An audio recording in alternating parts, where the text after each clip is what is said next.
That settles two things. Couple weeks now, whenever you If you have a Bible and you like following along, please turn in it to Luke, the 19th chapter. This is where we'll spend our time today. Luke, the 19th chapter. Now, Palm Sunday, as a Western modern, I find Palm Sunday confusing. I understand the history of it, know the history well, but I still find the sentiments involved confusing.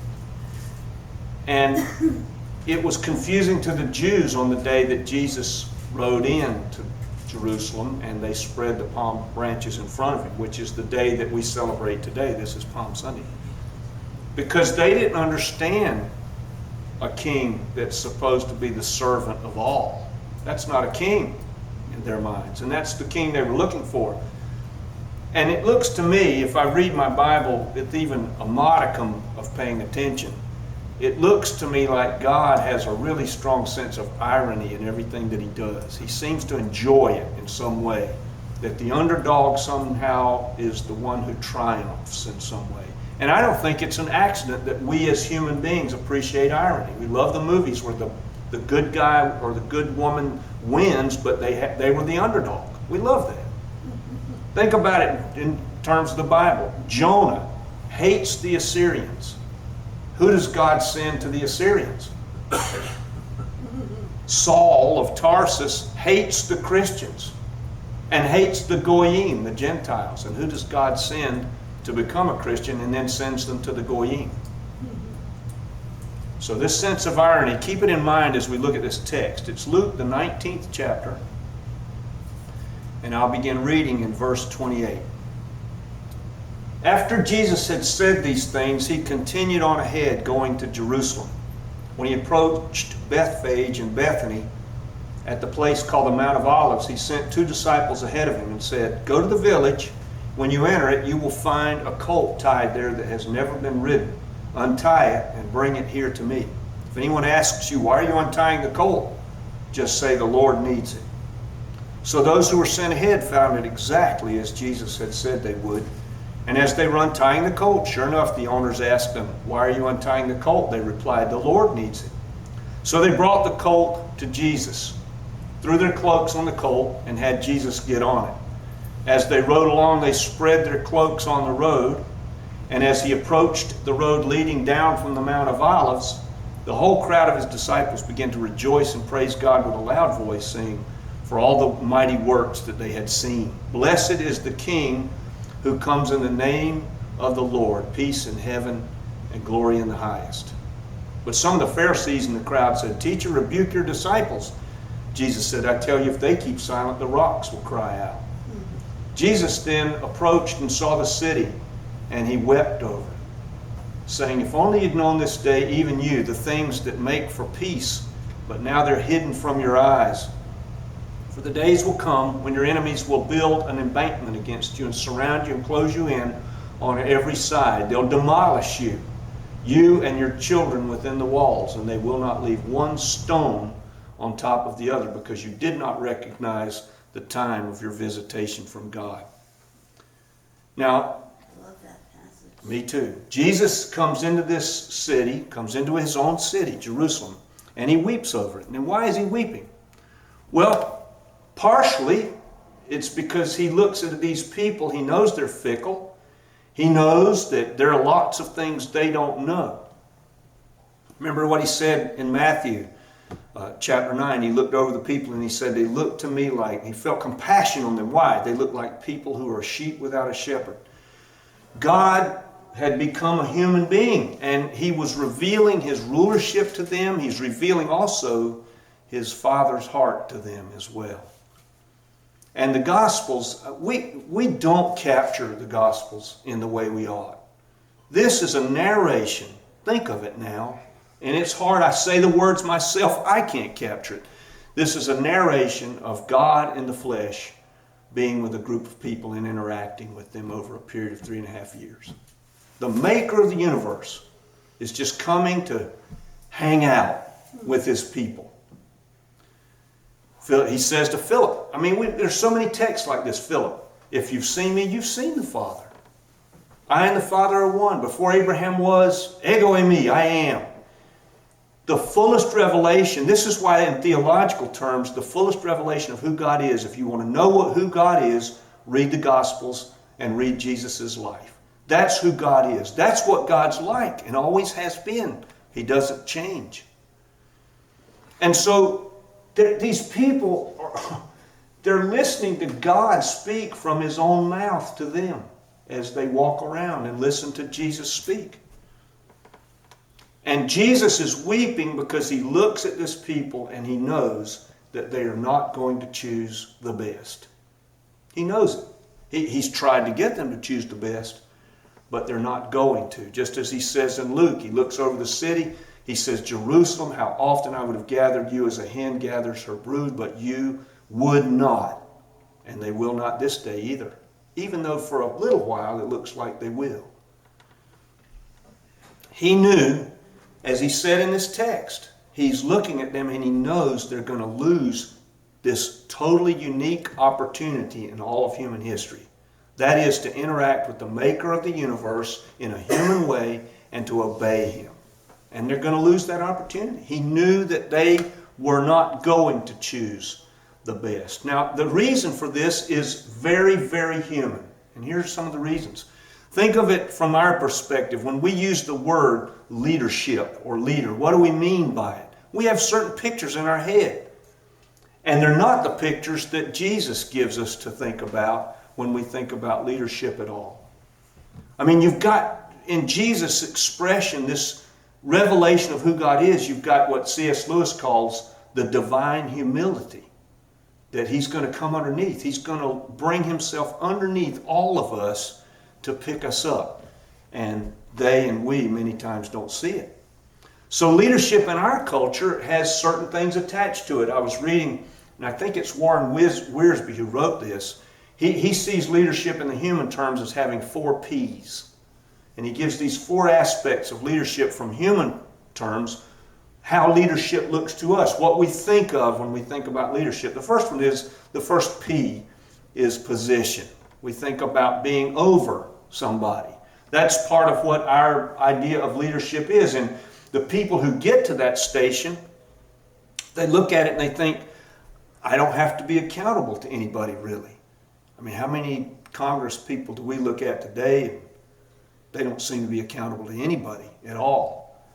People who get into leadership in companies, and you get into all the office politics within a company where people interact and somebody gets promoted and now they're in charge of something. They're in charge of somebody.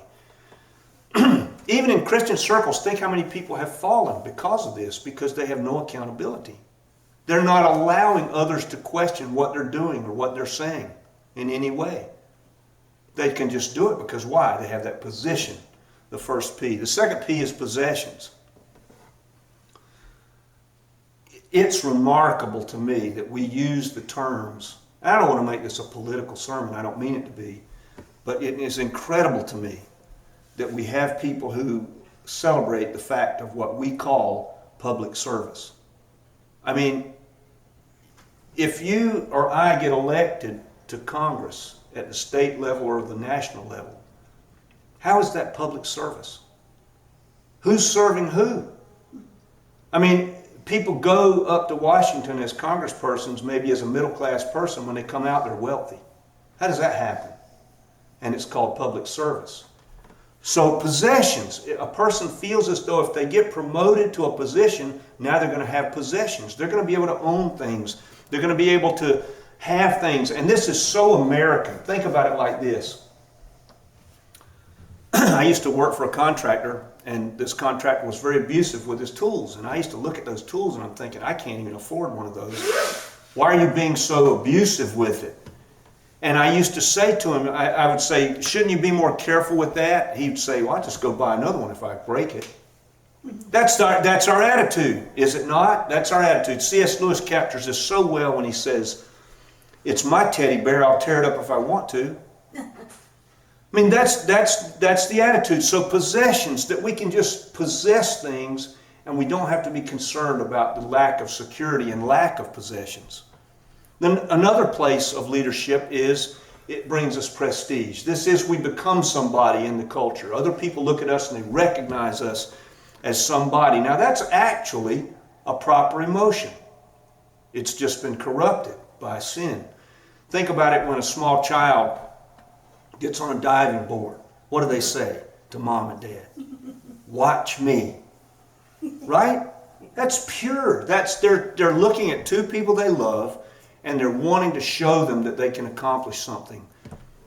That's not prestige, that's honor, that's a good thing. We're the same with God if we're thinking about these things properly. I want God to be glad for the things that I'm able to do.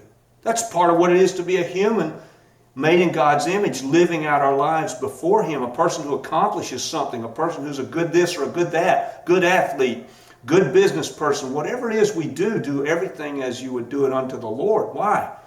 Because God is watching. He's watching think about God as a father watching His children do things. Do you think He's not pleased by that? Of course He is. But we think about it in leadership terms differently. It's prestige, a position. And then finally, power. This one is really potent. I don't understand it. And I'll bet you in this room with you guys, none of you understand this, really. None of you in this room strike me like the type of people who want to have power over other people. I don't think you really care. I think you just want to live your life and be left alone and have a decent life like all of us do. But there are people who do care very deeply, and they want power. I'll never forget, this is 30 years ago, watching Ted Turner in an interview. Ted Turner was there weren't many billionaires on the planet at this time in history, and he was one of them. And so the interviewer said, Ted, you own a big part of Montana. You've done this huge thing with CNN and Turner Broadcasting, and you've made billions of dollars.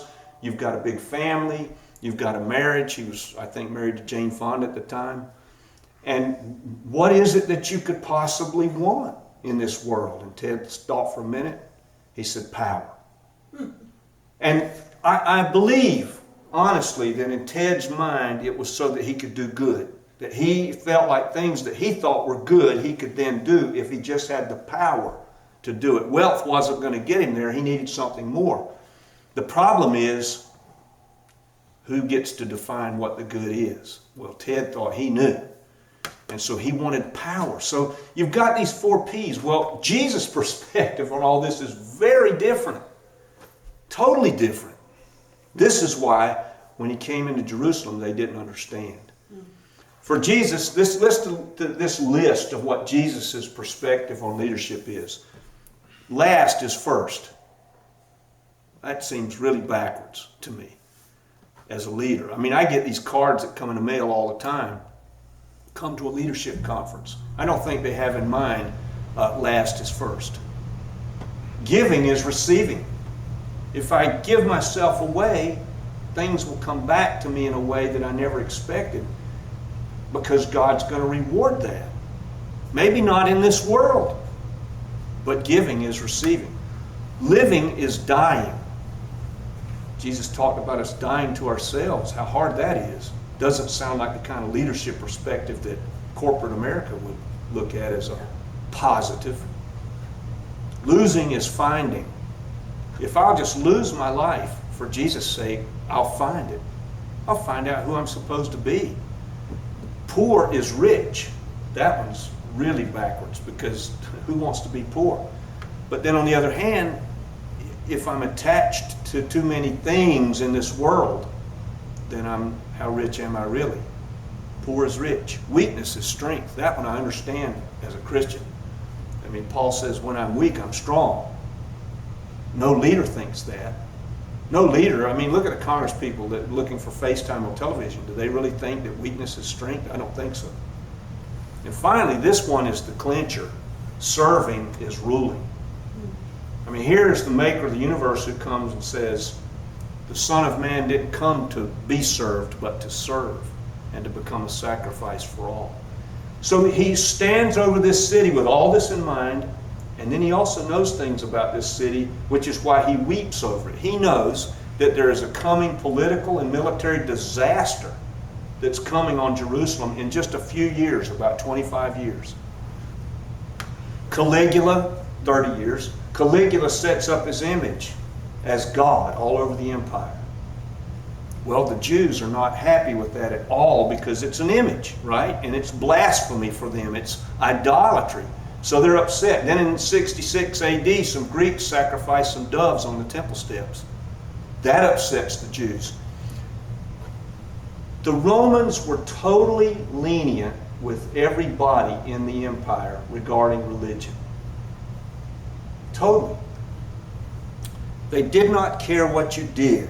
You could worship water. You could worship a tree stump. You could worship Zeus. You could worship Yahweh. You could worship God. You could do whatever you wanted. You could have whatever kinds of ceremonies you wanted to have religiously, as long as you paid your taxes and you didn't create civic unrest. They left you alone. But when these things happened to the Jews became very much unrested.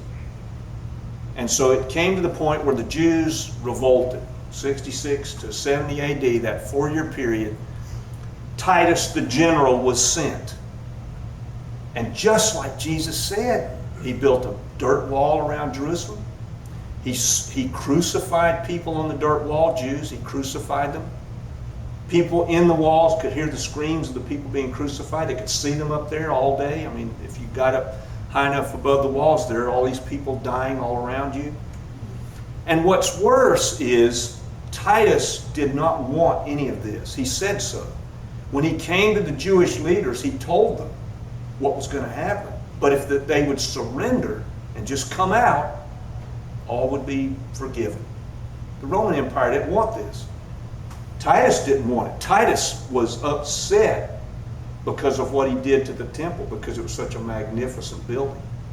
But just like Jesus said, not one stone rested upon another when Titus got done with it. And the Jews that were inside, during the siege, some of them wanted to come out and tried to, but guess what happened to them? The zealots inside, that group of people who were politically motivated to throw off Rome no matter what, killed some of their own who were trying to go out because they felt as though those were being traitors. So Jesus is looking at Jerusalem and he's weeping over it because he knows all this is coming. And what's worse is he knows something about the fact that it's coming that they didn't know. You see, God is not just this deity as some people picture him in heaven someplace, wherever heaven is, and sitting there with his arms folded, watching humanity struggle while he coolly sits back, observing the struggle. I watched a video, I probably told you about this. A video was made recently where this person created a video of God in this room. I may have mentioned this. And God is watching this tabletop. It's about the size of 2 pool tables, and on it are these little people. That's supposed to be the world. And they're being watched by God, and he's chuckling over the various things they do. They struggle, they make fire. Elephants come and chase them back into their caves, and he chuckles at that. And that's not God at all. God is concerned about humanity, deeply concerned. He is not just sitting back and watching. That's why Jesus is weeping, because he knows that even though he is the omnipotent maker of the universe, he cannot force people's hearts to change. He knows that in just a few short days, Hosanna is going to turn into crucify. And he can't do anything about it. Think about the irony of that the omnipotent maker of the universe cannot remove the darkness from somebody's heart in a universe that's governed by love. He can't make somebody want something. He can't make somebody love him. He can't make us obey him. Think of what Jesus said. I stand at the door, speaking of you and me, and I knock. And if somebody will open the door, he doesn't say I stand at the door with a .38 revolver and I'm going to shoot the lock off unless you let me in. I stand at the door and I knock. And if you'll let me in, then I'll come and be with you. God, think of this now. God is asking permission to be God. He's asking our permission to be God. Remember the Gadarene in Mark 5?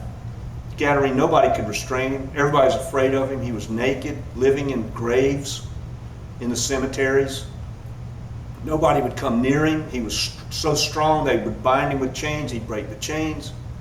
Jesus comes, and he knows that there's a man in there, one of his creation in there. And he knows that that man doesn't want to be as he is.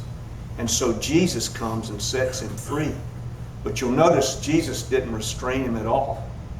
All the restraint was from the inside out. Jesus came and changed him from the inside. You see, from our point of view, leadership is an imposition of power from the outside. That's leadership. That's the way we think about it. These conferences, I get the mail every month, month after month. All these conferences learn how to be a leader. I don't know why they don't put on there on the front of the cover, learn how to be a servant. That seems more appropriate to me, more fitting with what Jesus would say. But here it is, the upside down kingdom that they didn't understand, and I don't think we do still to this day. When you've got the maker of the universe riding on a donkey's colt coming and asking permission of us that he could be God. I don't know where everybody is today, but if I've said anything about which you've got a question, if you want to pray with me, speak with me after service, I'll stay as long as it takes as we close.